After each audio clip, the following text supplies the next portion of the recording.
Pada kesempatan kali ini, saya akan memulai dengan fakta yang agak mengejutkan, di mana Google Vice President mengungkapkan bahwasanya sekitar 40% generasi Z atau Gen Z lebih memilih mencari informasi melalui TikTok, bukan lagi melalui Google. Saya rasa banyak sekali dari Anda sekalian yang relatable mengenai hal ini. Coba sekarang kita ingat-ingat lagi, kapan terakhir kali kita mencari sebuah informasi melalui TikTok? Dan apa yang terakhir kali dari diri kita masing-masing yang dicari? Saya rasa jawaban ini pastinya akan sangat bervariasi. Mungkin ada yang menjawab, terakhir kali saya mencari rekomendasi outfit atau rekomendasi tempat makan atau tips untuk lolos UTBK dan banyak lagi informasi lainnya. Nah, fenomena ini ternyata bukan hanya sekedar tren, melainkan sebuah perubahan besar mengenai cara kita, terutama generasi muda, dalam mencari dan mengonsumsi sebuah informasi. Saya di video berikutnya di sini akan membahas mengenai TikTok as search engine and hear the truth. Kalau kita flashback 5-10 tahun lalu, kita pasti tidak asing lagi dengan pola membuka Google, mengetik kata kunci, dan membuka berbagai link seperti blog, situs berita, ataupun artikel lainnya untuk mendapatkan sebuah informasi. Namun sekarang ini kita hidup di era informasi yang cepat, visual, dan real time. Teknologi mobile, scrolling, dan preferensi visual menjadikan sebuah video pendek menjadi format utama. Tentunya hal ini bukan hanya sekedar perubahan alam, melainkan sebuah perubahan budaya digital, di mana kita nggak mau lagi membaca yang panjang-panjang, tapi kita pengen langsung lihat, langsung paham, dan langsung percaya dengan adanya banyak komentar yang mengatakan udah coba, relate banget, dan banyak lagi hal lain. Lalu kenapa TikTok ini banyak diminati orang? Ada 3 kata kunci utama: cepat, nyata, dan terhubung. Cepat. Nah, TikTok ini memiliki durasi video sekitar 15-60 detik. Dapat dikatakan singkat, dan isi dari videonya itu langsung ke inti informasi yang ingin disampaikan. Sehingga hal ini menarik pengguna karena kita langsung dapat mendapatkan informasinya. Yang kedua, nyata. Nah, TikTok ini selalu memberikan informasi. Konten kreator juga seringkali menyajikan pengalaman pribadi dari masing-masing konten kreator tersebut yang membuat video, sehingga hal ini dapat lebih meyakinkan penonton atau pengguna untuk mempercayai informasi yang disampaikan. Kemudian yang terakhir adalah terhubung. Nah, karena TikTok ini berbasis visual, berbasis video, kita juga dapat melakukan komentar, memberikan komentar pada video yang kita tonton, sehingga ini dapat lebih interaktif lagi dalam mendapatkan sebuah informasi. Kita bisa merespons terhadap konten kreator atau yang pencipta videonya, dan pencipta videonya pun juga bisa membantu mereka tersebut.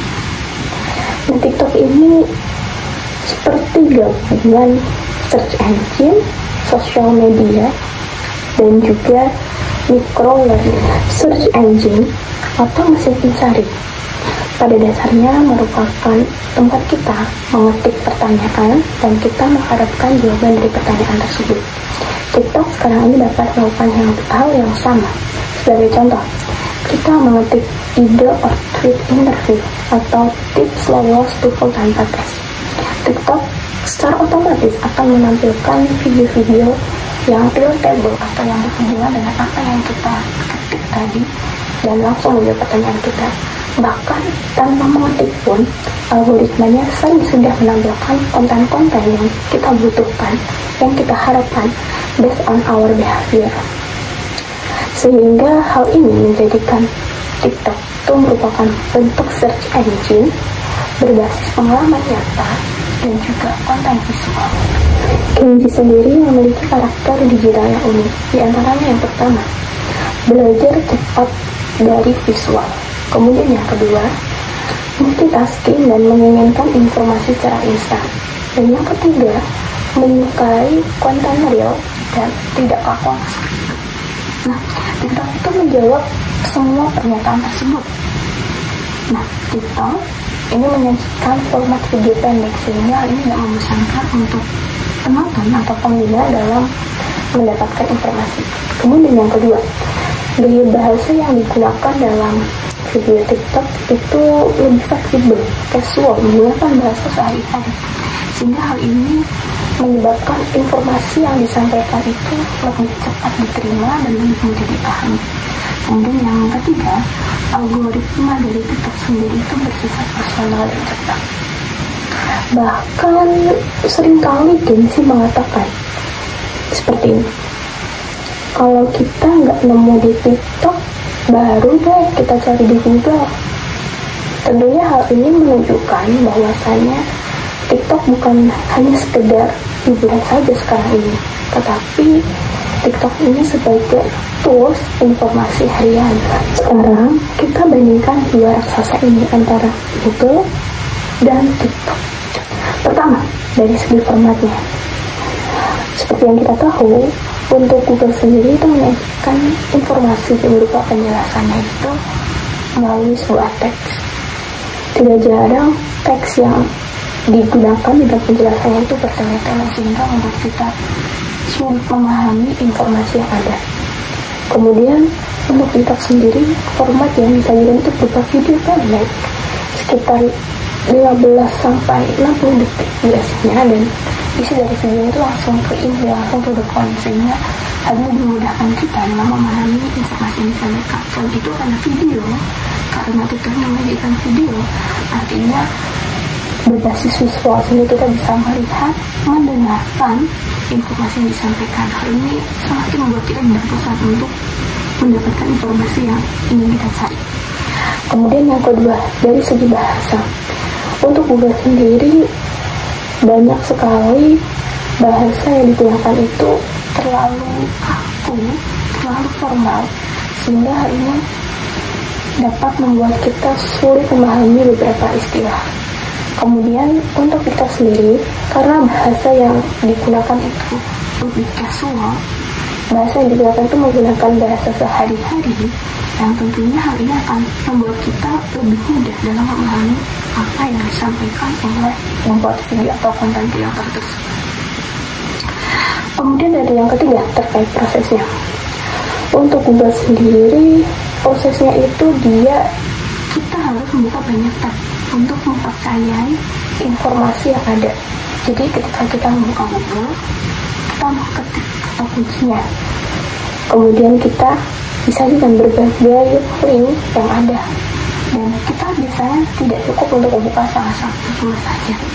Kita harus membuka setidaknya 2 atau 3 sumber untuk mempercayai bahwa informasi yang disampaikan itu benar dan akurat.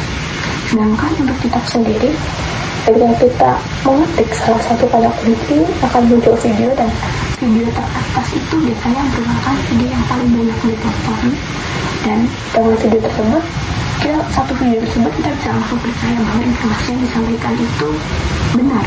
Terlebih terdapat komentar seperti yang tadi saya sudah sampaikan, udah coba, relate banget, dan pasti banyak lagi yang meyakinkan kita bahwa informasi tersebut adalah benar.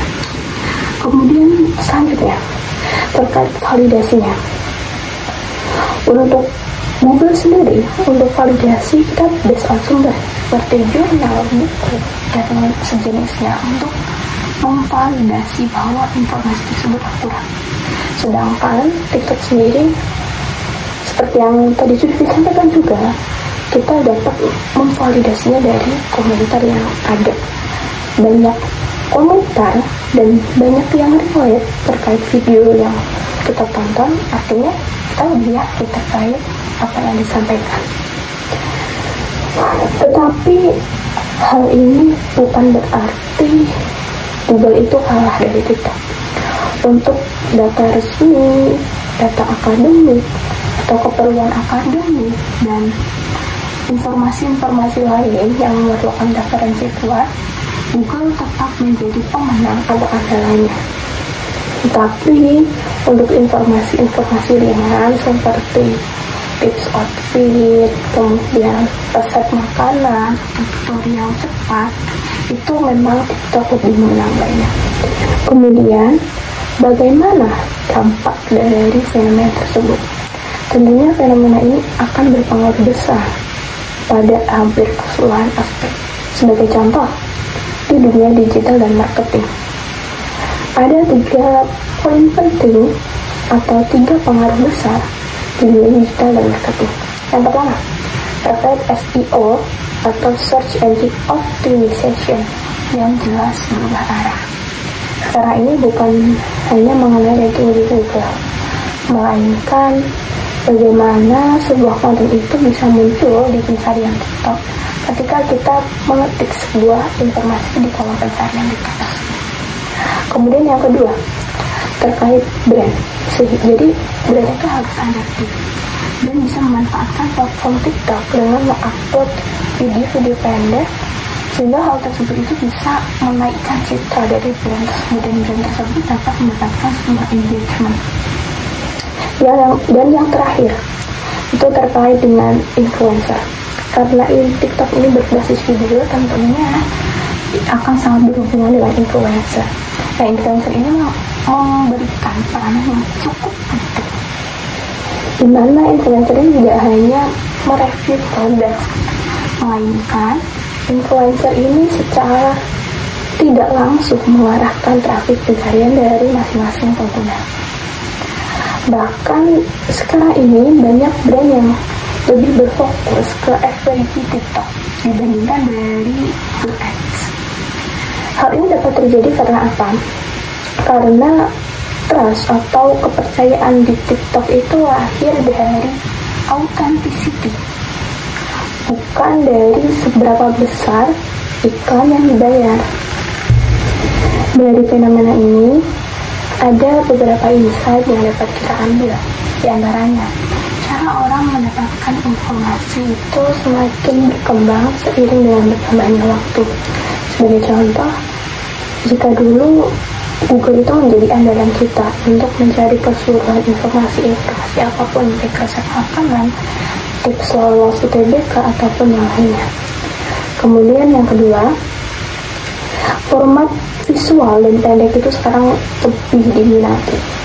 Seperti TikTok sekarang ini. TikTok kan sekarang berkembang dengan sangat cepat dan sangat pesat. TikTok menyajikan video pendek yang mana hal ini menarik banyak audiens. Kemudian yang ketiga, siapapun itu bisa menjadi narasumber dari konten tersebut. Sehingga dari hal ini saya menyimpulkan, jika kita ingin didengar, baik secara individu, brand, ataupun sebuah institusi, kita harus dapat menyesuaikan cara penyampaian kita, cara penyampaian informasi. Karena agar penerima informasi itu tuh bisa memahami informasi itu dengan tidak membosankan dan tentunya dapat menangkap informasi yang kita sampaikan. Kata kuncinya itu ada 3. Yang pertama, relevan. Yang kedua itu ringkas. Dan yang ketiga itu adalah real time. Saya ingin menutup presentasi ini dengan sebuah pertanyaan reflektif. Kalau kalian mencari informasi penting, mana yang kalian pilih? TikTok atau Google? Mana yang lebih dipercaya dan mana yang lebih cepat? Silahkan kalian bisa jawab di kolom komentar masing-masing. Dan untuk kita yang ingin berkembang di dunia digital ini, kita bisa lebih adaptif lagi. Karena kedepannya, cara seseorang untuk mencari dan menemukan sebuah informasi itu akan semakin cepat, akan semakin visual, dan akan semakin interaktif. Sekian dari saya, terima kasih dan sampai jumpa.